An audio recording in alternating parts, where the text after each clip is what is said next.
out there, everybody, and welcome to another episode of JC Live. I'm your host, Dwayne Dunleavy, and I've got some guests today, and we're going to be talking about all kinds of stuff.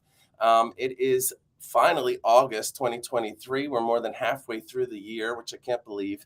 And as I've been hearing a lot that, it's the summertime, people aren't doing a lot of things, not doing a lot of auditioning, and that's totally the way that it seems to work every year around this time. But then you get into September and October, and you got people auditioning left and right and talking about their experiences and stuff. So if you're one of those people, get ready because it's going to be audition season soon. And we do know that, audition season means that you're going to be filming a lot, doing a lot of at-home filming for your audition tapes and things like that. So now is a good time to start getting used to being on camera again and doing certain things. Let me bring out some of our guests. First of all, we've got Amy McVeigh. Welcome, Amy. How are you today? Hello. I am well, thank you. How are you? Great, thanks. And now you are a parent of a kid who's in the business, and Amy's daughter, Fina, this is her right here. She is an actor, model. Does she do any singing, dancing, anything like that? No, just No. just the acting. Cool. Yeah, she's so beautiful, and Thank she's, you. she has a lot of feeling. When's her birthday? July 19th, so she Oh, a just Cancer. turned 12, yeah. So she's emotional. Yeah, they don't like to show it, but they're usually really good actors. Tom Cruise is a Cancer, I think. Oh, is he? Okay. Yeah. Very good. And then we have Brian Yeager from Chicago. By the way, Amy's in Philadelphia. Brian, welcome again to the show. Hi, Dwayne. Thanks for having me on. Absolutely. And we do have another guest who's probably going to show up in a little while, who has a connection to Brian, and we'll find out about that if they show up. If not, we will just talk about them as though they're here. So we were talking about how it's kind of like the down season. I'm sure there are people who are auditioning left and right now, but just the majority of the people I know, it's summertime. It's time to travel. I just did some traveling. Everybody's talking about these movies, these summer blockbuster movies, and I have a few things to say about them. Barbie, of course, is the first one, which is so kind of controversial because we know Barbie has always been like this icon to little girls, and over the last maybe 10-15 years we've heard about how it's unrealistic body image and all of these things, and now this movie comes out, and the movie itself, which I haven't seen, but I can say I was in Colorado last week and I was going to some public places, and I couldn't believe that everybody, people, strangers who had no connection to each other, were talking about this movie and talking about Oppenheimer, the other big blockbuster of the summer, which is about the creator of the atomic bomb or something like that. And but with Barbie, what I found from the clips that I've seen so far is that there is a wealth of audition material in there for both men, women, girls, and boys. Because they actually tackle, and I only know this from watching interviews with the stars, Margot Robbie and Ryan Gosling and those people, that they actually tackle all of that stuff that's been said through the years about Barbie, and they talk about it. And so it's kind of interesting because there are things in there that would be perfect for an audition for a guy or a girl, and knowing where it comes from. Now, Amy, when Fina does an audition or any of that kind of stuff, I'm sure that you are like thoughtful of what the material is that she's using and things like that. Yes. What kind of things does she kind of gravitate toward with her audition stuff when she has to come up with it on her own? Because she's how old?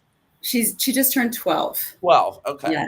Yeah. So she So just turned is she 12. like looking for like that, excited drama stuff, or is she going for the feeling stuff, or what is it that she usually kind of goes to? She's more excited drama.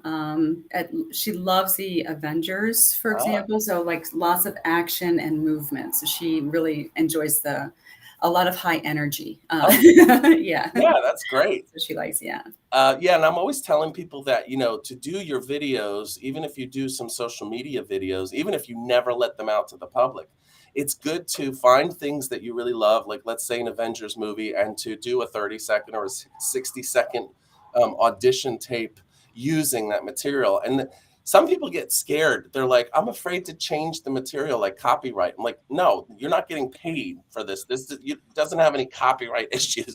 Like, you can change it as much as you want. Like, if you find a 60-second audition piece from a movie, let's say Barbie, you can change all the words if you want to make it fit you. That's the beauty of this, Okay. especially Yeah. over the past 5 years, because before 5 years ago, this self-taping business was not around. This was Right. only for people who had been in the business forever.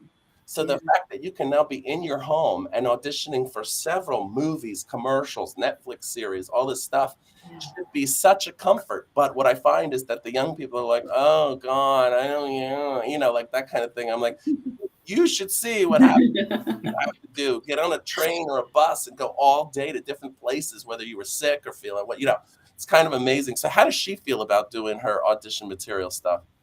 I do get that. Yeah, I get that. And I say that to her. I said, bro, back a few years ago, people would have to travel places. We would have to go to New York or wherever, Chicago, different places to be able to do this. So this is actually a great opportunity. This is a good time to be doing this. I try Yeah. to remind her of that. And sometimes it's met with, positivity and sometimes not so much. But I mean, she's a kid. So, Yeah, but I guess it's a hard thing because even I yeah, have to try to like figure out a way to make it fun for myself. You know what I yeah, mean? yeah, 'Cause it's like it can be arduous sometimes. Now, right. Brian, you're in Chicago and you're auditioning for Hmm. stuff, and you even you had done some casting work. So Hmm. I'm sure that you are. We've talked about this before, how the markets are different and everything. But do you find yourself self-taping a lot lately? Yeah, I mean, since I started this about 2 years ago, I could probably tell you of the number of auditions that I've taped and had. I've only gone in person once. Wow. And I did have to like go into the city and it was pretty late at night. So there were definitely some constraints with that. Yeah. Definitely didn't make it as easier as being able to do it from my living room. But I am kind of seeing, especially as I'm doing it more, the sort of comfortability that I tend to feel now that, Yeah. and I didn't have at the beginning. It was kind of getting that nerves on being on camera and having to watch and review myself and deciding, is this the best take or am I going to go with take number 22? And now that it's become so common and standard within the industry now, and especially here in Chicago, it's definitely something that I've adapted to pretty well in the Yeah, sense and that that's a good now it point. seems like commonplace. That's a good point. I'm always telling people, I'm like, don't go with your first recording. Like, how, when you've been afforded this opportunity to make it as perfect as you can, and by perfect, I don't mean perfect because nobody's perfect, but as much of a piece that you would feel proud sending, as opposed to like, oh, I just did it and threw it. And a lot of the kids and the adults these days are so used to social media now that we're all kind of comfortable being in front of a Yeah. camera. You know what I mean? Like, in a Mhm. sense, you don't have that far to go. Whereas 10 years ago, 15 years ago, it was not Mhm. easy for people to just start getting in front of a camera and doing things. So it's an Yeah. interesting way that the world has become like this. And now the problem, see, it's a good thing in one sense because you can do it all from home. In another sense, you've got thousands and thousands of more people that you're competing Right. against. Because when we True. all did it in Yeah. person, there wasn't that many people, relatively. So it's Yeah. kind of interesting. But then again, you're also competing for jobs all over the country now. So no matter where you Yeah. are, even if you're in Oklahoma, you can try to get a job that's in New York or LA, and it's kind of amazing. Yeah. Right. And I like the shift that you don't necessarily have to be in the big hotspot locations to be Yeah, booking work. Now with Actors Access listing jobs all over the country and you can filter it just through any click, you get Mhm. submitted for jobs all over and then you just choose to travel when you book the work and if it's worth yeah, it on your schedule and your means. So I like that kind of accessibility that we didn't seem to have more than, 3 years ago, which has been nice. yeah, absolutely. And I'm seeing, 15 Mhm. years at JC, I have seen so many things happen, and what I've noticed is that people are really. It's like they're trying to find themselves and make these audition pieces and to kind of tailor everything to themselves, which is so nice. And we get to see that not a lot of people make it all the way through to the end because they realize that this is a real job. So whether they find themselves in the entertainment industry or not at JC, you know, I always tell them, I'm like, don't think that you can't use these skills anywhere else, because you can, anything you learn at JC can be translated into any job. Like if you want to be, you know, a manager at a department store, and you know how to dress and hold yourself well and speak well and all of that kind of stuff, you're going to do much better. So it's not like it's a waste or anything, but I do find that these numbers dwindle. We end up with start with 25 people and ends up with 5, because they get to a point where it's like, oh, it's not just looking pretty and being fun and making millions of dollars. You know? Right. There's so many misconceptions, aren't there? Like there's people on TV right now that we all watch all the time who don't make that much money relatively. Like they make probably the same as a you know, some type of an executive or something, but not, you know, a huge top corporation executive. So they're not hugely rich, you know, and we tend to think that anybody on TV is making millions and millions of dollars. So I think that's also kind of partly what's been kind of shown now with social media, TikTok and things like that. You can tell that people are not what we thought they used to be. You know what I mean? Like we used to really be under this impression that the stars on TV and stuff were perfect and amazing. And now we're like, oh, they're just real people. They just have 2 hours of makeup and they rehearse their lines and all this kind of stuff. So of course they look shiny and new, but they're just like you and me. And that's what I'm always trying to push to the younger people, especially because I do hear from the young kids a lot. They're like, I say, why are you doing this? I want to be rich and famous. And I'm like, okay, well, then go and listen to some of the rich and famous people who are doing interviews every day and talking about how don't do it for that, because it doesn't matter. You can be rich and famous and you'll be lonely and broke because you spent all the money and nobody wants to be your friend because they think that you are, you know, this star, or you can't trust people or whatever it is, you know. Such a hard business to be in.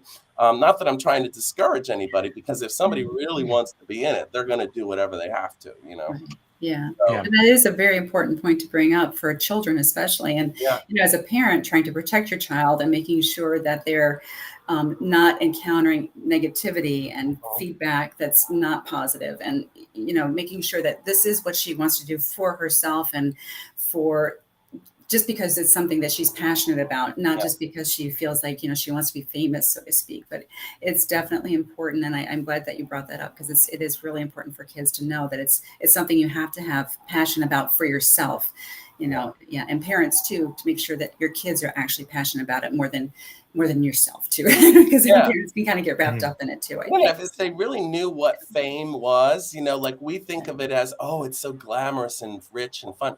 But fame is really, so many people feel so lonely when they're famous. You know, they can't go out. They can't trust anybody. Everybody just wants to be their friend, to be a friend with a famous person, you know. And I've known a lot of those people. I've known a lot of very famous people who are just miserable. It's actually what made me stop auditioning like I used to. I used to try so hard to, you know, I was doing stand-up and doing shows, and I was on a TV show for a while and all these kinds of things. And I just was like, you know what? I don't want this. It's not really what I want. I saw the people that were 10 years down the line and they were just miserable, you know. Now I get to be a part of the business in a different way. I get to do stand-up, live shows. I love helping people to find their inner actor, inner model, all of that kind of stuff. But when it comes to me, I have no desire to be famous nor rich, if that's what it requires, you know, because you know what they say, more money, more problems. It's totally true. I know millionaires who have so many bills that they can't even keep track. And I can pay my bills and just have enough to go out and have a good time and live a good life. It's like, what more do I need, you know?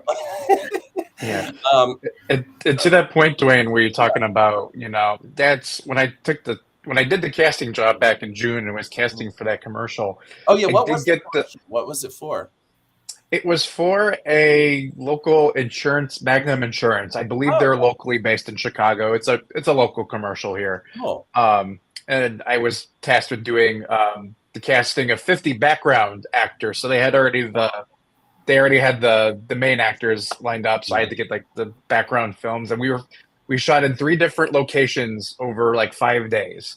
So And I got to be on set after I was doing the casting, and I did a lot of different things. I actually helped bring some of the vehicles that they used on set Wow. to set, these like really nice cars that we rented. So I Uh-huh. wore a lot of hats during that. And I think to the point that you brought up, Dwayne, about, seeing yourself doing other things within the industry and maybe Yeah. not pursuing that fame as much, as Yeah. much as acting is my top passion Mhm. and what I would like to prioritize if I can make that a successful career. I really liked seeing the kind of different other aspects that make productions work Yeah. and working with the actors in a different way. I remember receiving the submissions for the commercial, Mm. and I phrased it, please. I phrased it like it's only background. You're only getting paid $50 for 4 hours. It's nothing glamorous, and I got pictures, headshots, comp cards. I got like paragraph long emails saying why they like they would get. I mean, actors. I saw how actors talk with casting and what they decide to put forward and how they word their interest in a particular job, no matter how big or small it was. Yeah. I just found that really fascinating because it made me think about how I communicate Right. with production and casting. And honestly, that was a really cool side to it. So even with just that small opportunity, it made me think, what other areas can I explore within this industry that, can be steady, that could be as fulfilling. So Yeah. there's a lot of things that over the summer I looked at in joining with acting is what other casting or production kind of Mhm. jobs are out there, opportunities. Yeah, that's amazing. I'm always telling people like the best thing you can probably do is to try to become an extra on a film because then you will see every part of the film process from a bird's eye view, kind of, and be able to see what gaffers do and how the lighting gets put up and all this kind of Hmm. stuff. And, I'm even telling people a lot of the time at JC that, I know you want to be an actor or a model, but think you could be a producer, you could be a director. There's many different careers within the entertainment business that are not in front of the camera. And even as a starting point, like for you, the casting thing taught you so much about how you as an actor come across to a casting director, and I'm always trying to explain that. I'm like, if you saw 400 or 500 videos a day, do you want to sit there for 15 minutes and listen to someone's life story and all this kind of stuff and it's not what you asked for? And doesn't that immediately just say this is not the person I'm looking for? Whereas when you Hmm. follow the rules, you keep it clean and clear and whatever, and then just leave it at that, you're going to do much better. But these people, they go overboard and they think, oh, if I do this, I'll be memorable or Yeah. whatever. But we see it on American Idol too and all that kind of stuff. The people come in, you're supposed to sing your song. These people go on and stories and this and that, and they're like, we just want you to sing a song, So it's definitely a big thing in the business. But yeah, everywhere, no matter what part of the country you're in, there are agencies that specifically will be looking for background extra work, people, and sometimes you'll get $50, $100, you'll get food usually, and you have to sit around. You can't have a phone or a tablet, so there's really not a lot to do other than read a book or something, but you do really get to see how things work. I've been an extra on like 5 or 6 different movies, and what's interesting is each movie is completely different. I mean, you have the same people, you have the camera, the gaffers, all those people, but the way they do it is always different. So that's why we're always telling people too, don't think that an audition is ever going to be the same. When we teach how to do your slate, and people say, oh, well, they told me to do it different at the audition. We're like, yeah, every audition will have you do it different. If they need to know your weight, they may ask you to slate with your weight or your age, or do you have a driver's license, or, all of that stuff. So everything is kind of like a standard basic that we teach, but then every single situation is totally different. Um, so back to the summer blockbuster movies, that Oppenheimer movie, which is about the guy who created the atomic bomb. That seems to me, now I haven't seen any interviews even of that movie, of the stars or anything, but it seems to me that that subject matter would also be a really great wealth of audition material, probably for both men and women, in a more serious vein, obviously, than Hmm. Barbie. You know, Barbie is kind of interesting because what I've noticed with the Barbie movie is that the marketing of it has impeded in every area. Like there are progressive commercials with Barbie now. There are, everything you can think of has Barbie in it. So it's kind of interesting to see that and to realize that in the background, maybe if you want to become a marketing person or a producer, that you need to start thinking like, how did these things happen? So when a huge blockbuster gets made, a year ago, they probably had made a deal with Progressive and said, can you do a commercial where everything's pink and you talk about Barbie, but you don't actually say the name? Because the guy in the commercial says, there's a girl, she has a house in Malibu, she has a boyfriend, I can't tell you his name, or I wish I could tell you his name, but I can, or I can't, something like that, where he says N, but not, you know what I mean? So it's interesting. They had to figure all that out like a year ago, all these different companies that were going to promote the movie. Um, and that's kind of amazing because we don't see any of that happen. We just see it all when it comes out. And so our minds are like, oh, Barbie's in my Progressive commercial. Barbie's in my Burger King commercial. I got to see this movie because it's everywhere. It's Even if everywhere. you don't, like, I have no desire to play with Barbies. I don't watch a Barbie cartoon or anything. I don't have kids that play with Barbie, anything. But I want to see the movie. I want to see what they're going to say and do. You know what I mean? And how they made all the plastic stuff and all that kind of stuff. How do you feel about it, Amy? Because you have a daughter, so you're really right there in the thick of it. I am interested to see it because, as you mentioned earlier, there's some negativity surrounding the Barbie image. Yeah.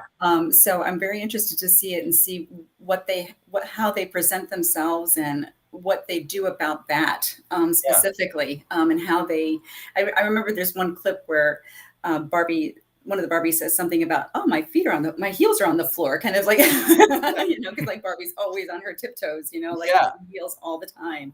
So I am interested in seeing that, and seeing how they make her more realistic, bring her to bring the human aspect to it. So yeah, because as we all know, body image and image itself, for girls especially, I think, is really hard, and she's entering that age in life where it's very challenging to make sure that she's surrounded by positive images and feelings in regards to that. So yeah, because of all the changes, and of course there's bullies at school and things like that. People just say one wrong thing and it can send the kids into like a tizzy, Right.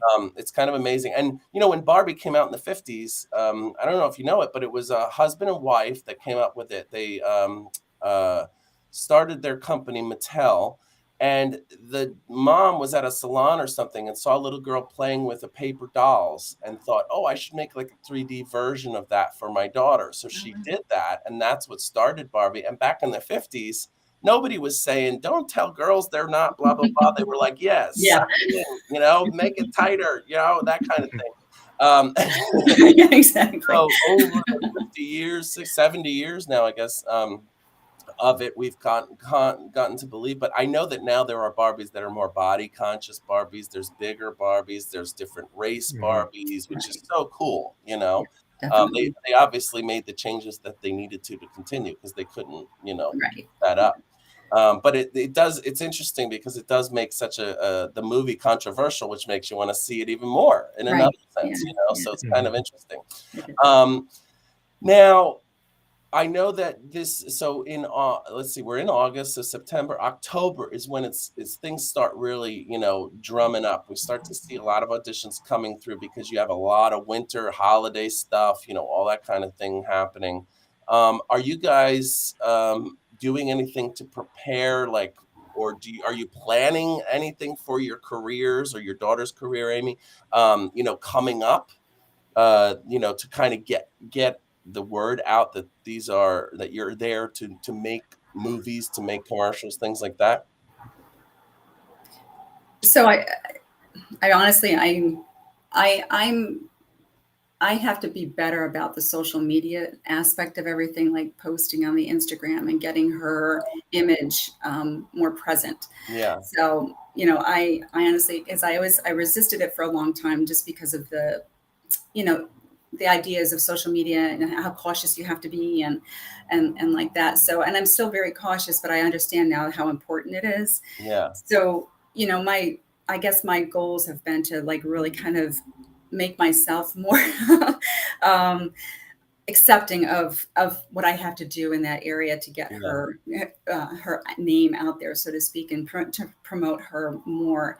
And then, of course, just anything that comes along, just trying to be supportive of. Not anything, you have to be Yeah. selective, but anything that's appropriate that comes along, just really to be by her side and support her in this endeavor. So Yeah, that's a good point. Any parents of kids that they want to get in to the business who are watching, you have to realize that you are in the business as well. Just like anything. I mean, with school, you're the one that has to pick, get everything ready, drop off, do all that kind of stuff. So it's the same kind of thing. Only you have to really kind of like be there and do everything, and then tell them what to do because they're not going to do it on their own. So um, and one of the best things that you can do is to just find material between now and then and have her do it on camera. Even if you never show it to anybody, don't put it on okay, social media. yeah, Even if it's once a week, you say, oh, on Mondays, we're going to do 1 hour of filming you doing lines from this or doing that, and that's get her great. like used to it, because that'll be really good. And then what will happen is you'll find every third or sixth one that she does, you'll be like, oh my God, that was amazing. You should get an Oscar. You know what I mean?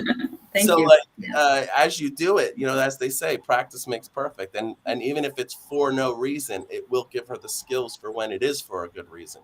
that's great. Thank you. And how about you, Brian? Do you have any plans upcoming for your career, or not that you have to? I'm not saying, oh, you have to be, but I know because it's such a transitional time right now. I'd really like to kind of work in some more monologues. Hmm. Just being able to, because I do have two good ones Yeah, that I got under my belt, and I usually do for an audition when they ask for, comedic or dramatic. But I like to maybe work on getting a few more under my belt, just so I can, just work on some of the stuff through my training that I've done this past year, and being able to incorporate that to bring new yeah, meaning, and then just kind of updating, making sure I go through my actors access, my casting networks profiles, make sure my resumes are up to date, and anything like I'm going to add the casting stuff now, so I'll make mhm, sure that's like listed under experience. So just making sure that when I'm perusing um, on these sites and being able to kind of look at the opportunities that I'm putting myself in the best position to make myself as marketable as yeah. I can. So, and then just being able to check in with my agency to make sure that that the stuff I have with them is good and up to date, and Mhm. any tips and advice that they would have for me. Yeah, that sounds amazing. That's exactly what you need to be doing. And just like Amy, she's doing it for her daughter, but you're doing it for you. And when you're in this position where you may not be getting 4 or 5 roles a month or 2 roles a month and doing, regular TV shows and things like that, you have to be the agent, the manager, the stylist, the director, the coach. All those things are up to you. And like you just exemplified, all of those little things, checking on your resumes, checking on your different outlets for your audition material and stuff like that, and just to see where you're at. That's the best business move you can do, because that's looking at where's my product. It's just like eBay. I'm always telling people this is just like eBay. If you were going to sell a car, you're not going to just take a picture of your car right now as it is. You're going to go clean it, vacuum it, polish it up. Then you'll take pictures. Then you'll put the pictures out. And then someone will say, I really like that car. How much is it? And that kind of a thing. It's the same thing here. So it's an amazing thing. And people, I think that's another misconception people don't realize. People think everybody gets discovered. Like you just come and you do something and you're beautiful and you speak well. And so you get discovered and then you're on the cover of Vogue next month.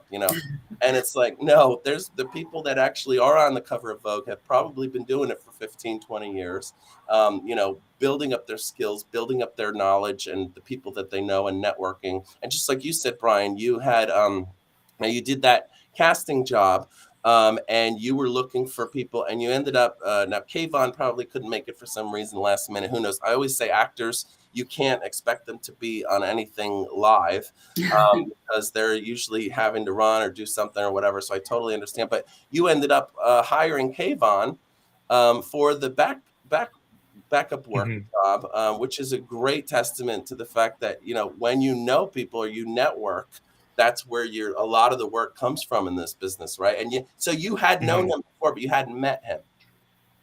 No, I had seen, I kind of heard his name, Uh-huh. just that he was associated with JC, Uh-huh. and then I got like the headshot, and I got to put the face to the name. So then I became familiar with him. But That's perfect. That's um, amazing. yeah, and it's great to have kind of that network because I kind of have that relationship when I've done production on a set before, and then I end up getting cast in their next project.